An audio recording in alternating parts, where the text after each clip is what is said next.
xibaar yu wér te wóor ca tàng-tàng ba abonnez-vous pour ngeen di mën di jot suñuy vidéo.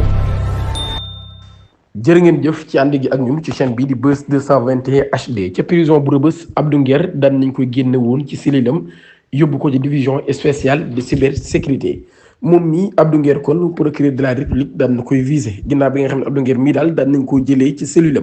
ci prison bu Rebeuss loolu yi ay source boo xam ne nag seen web moom moo ko daal di am moo ko daal di xamle chroniqueur bu Sen TV bii moom nag ma nga woon kon ca locaux yu division spéciale de cybersécurité ngir ñu daal di koy diglu moom mi nag daal daan nay sàkk woon ay awakaam daal di koy fekkee ginnaaw bi nga xamee ni parquet bi moo sàkk woon lu ni mel ci ak fàttali Abdou Nguer mii placé woon nañ ko sous mandat de dépôt ki defoon loolu mooy juge d'instruction du 3e cabinet loolu yi nag mi ngi xewoon depuis le 17 avril bi ñu weesu ginnaaw bi ñu ko interpellé ci ay kàddu yoo xam ni daan na ko yëkkati woon yooyu lay kàddu nag moom Abdou Nguer mii daal mu doon wax ci mbirum génn ko àdduna ki nga xam ni moo di Badio Camara waaye ginnaaw bi ñu ko digloo moom ak ñun jàppandooloon ñu daal di bàyyi ñooñu waaye moom Abdou Nguer nag daal ñu daal di koy téye ginnaaw bañ ko digloo ci beneen dossier boo xam ne nag mooy ab compte TikTok boo xam ne daf doon publier ay vidéo ak yu ni mel yoo xam ne nag dañ ko tudde woon Abdou Nguer Seul waaye lu doy waar moo xew ca Mbuur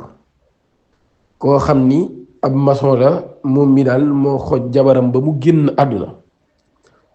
mu tëdd ci wetam continuer nelaw bañ yeewu mu mel ni mook nit ñi ñoo ko yëgandoo muy lu doy waar maanaam koo xam ne daal daa xoj jabaram rek ba mu génn àdduna mu tëdd ci wetam di nelaw xëy suba ànd ak moom mel ni dara xewul mbir mu doy waar boobee nag ma nga xew ca dëkk bu ñu naan Mbuur ci réewum Sénégal loolu yi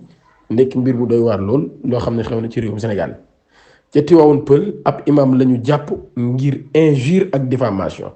maanaam wax kàddu yu ñaaw ak lu ñuy wax diffamation moo nekk nag mbir moo xam ni bariwul luñ koy gis moo nekk jamono ji kon débat ca Tivaouane Peulh ab imam bu yooyu turu Beefal dëkk ca quartier groupe Nabi daal nañ koy arrêté gendarmerie bu brigade locaux de proximité pour menace injure et diffamation loolu yi lañ koy toppee kon moom ab maître coranique la ay atam mi ngi toll ci juróom fukk ak juróom-ñaar dañ koy yóbbu ci yoon Emu Njaay moo ko fa yóbbu nekk ab voisin maanaam ab dëkkandoom bu nekk ci quartier bi mi ngi génn ci dossier bi mu déposé mardi bii ñu weesu daal ci table bi procureur nee na imam bii daal dafa jël ab groupe WhatsApp boo xam ne daf ko créé wala sax waa koñ bee ko créé ci quartier bi ngir wax fa ay meram ci dëkkandoom boobee sant Njaay waaye nag moom mi daal di yóbbu ki nga xam ne moo di imam kon ca yoon ginnaaw bi imam génnee ay sàcc escroquer wax sax daal dina ko génnee quartier bi message audio yi nag dañ koo publier ci groupe ba imam Beefal ginnaaw bi nga xam ne mbir ma daal dinay yaatu ba waaj a jot ci daal koy jàpp daal koy yóbbu ci yoon kon ngir laafe honneur am moom Emu Ndiaye mii daal di déposer ab plainte ngir seetal boppam ci li ko imam di wax ci table procureur de la république mu daal di jox enquête bi commandant de la gendarmerie locale ci kanam enquêteurs yi nag moom plaignant bii daal mi ngi xamle ni musul am benn antécédent ak imam bi maanaam musul am benn jafe-jafe ak imam bi kan ginnaaw bañ ko convoqué daal koy interroger ci projet verbal moom mii ay atam toll ci juróom fukk ak juróom-ñaar daan na jéem daal weddi mbir yi daan na ko jéem a weddi de waaye nag mu woon a justifier ginnaaw bi nga xamee ni gendarmerie daan nañ koy digluloo audio yi maam daal boobee moom mënatu ci dara ginnaaw bu ñu leen koy placé en garde à vue ci logo yu brigade de proximité de Tivaouane di ko toppee menace injure et diffamation le maître coranique kon daan nañ koy incriminer daal koy déférer démb loolu yi nekk mbir mu doy waar loo xam ne daan nay dal ci kaw ab imam boo xam ni ma nga nekk ca Tivaouane Peulh Ousmane Sonko tey jii daan nay dem ca Burkina Faso ngir seeti Ibrahima Traoré ma nga xam ne moom moo ko jiite jamono jii kon le premier ministre du Sénégal Ousmane Sonko tey jii daan nay voyager ca tugal maanaam ci bitim réew ci suñu dëkkandoo yi di Burkina Faso mu nekk voyage boo xam ni voyage bu am solo la mu daal di koy def daal di koy amal ci suñu dëkkandoo yi ci Burkina Faso mu nekkoon voyage bu am solo mu seeti woon ki nga xam ne kon moo di Ibrahima Traoré ba tey dañuy ñëw ci beneen mbirum Lissa Tine ak Modou Yade ginnaaw bi nga xam ne nag coow li daan na ci bari lool ba sénégalais yi ku nekk di wax Modou Yade jàppal Lissa Tine ci loolu yi nag daal am na nag ñun ci teg loxo muy mbër bii di wéy ci turu Ahmed Lac Rose ak ñaar ñuy liggéey ci chaîne bi di Refane TV muy technicien beeg journaliste yi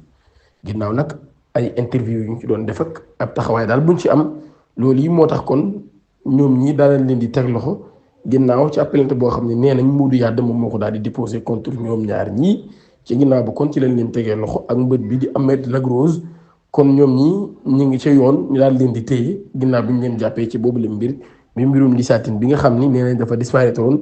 depuis 2019 ba tey te ay mbokki jëkkëram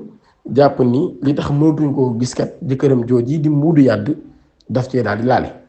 loolu kon tax nag ñu commencé dem ci média bi di wax seenu naxaar ak di jéebaane ci loolu lii ci lañ ci jàppee ay nit yoo xam ne daal ñoom ñi dañoo àdd ci boobu leen mbir te façon bi ñu ci àddoon ak daal dafa mel ni dañ cee xaw a jéggi dayoo loolu yi moo tax ñu daal leen teg loxo muy ki nga xam ni moo di am mbër bu yooyu tur Ahmed Lagrose dëkk ca Réfane ak ñaari nit yu liggéeyee ci chaîne bii di Réfane TV kon ñoom ñi daan nañ leen di teg loxo ci boobu leen mbir Mansour Faye moom mii wuy ji woon na ca dikk démb moom nag liñ ko doon doyee moom ak yeneen ñaari ministre yoo xam ne woo nañ leen kon di leen jox daal luy wane ni kon soxla nañ leen maanaam luy wane ni kon yoon daal daf leen a soxla muy ab lettre de comparution ngir daal ñu mën a dem nag wuyu ji yoon kon daal maanaam mën nañ wax ni rek ab convocation lañ doon jëli ca yoon moom Mansour Faye bi nga xam ni ñu ngi koy tudd ci lu toll ci 2,75 milliards wala ñaari milliards kon yu topp ginnaaw bi nga xamee ne ab rapport daan na koy épinglé moom ak yeneen ministre ñu leen tudd ci mbirum fonds force Covid 19 ki nga xam ne moo di Sophie Gladima ak ki nga xam ni moo di Moustapha Diop ak ki nga xam ne moo di Ndeye Saly Dieng Diop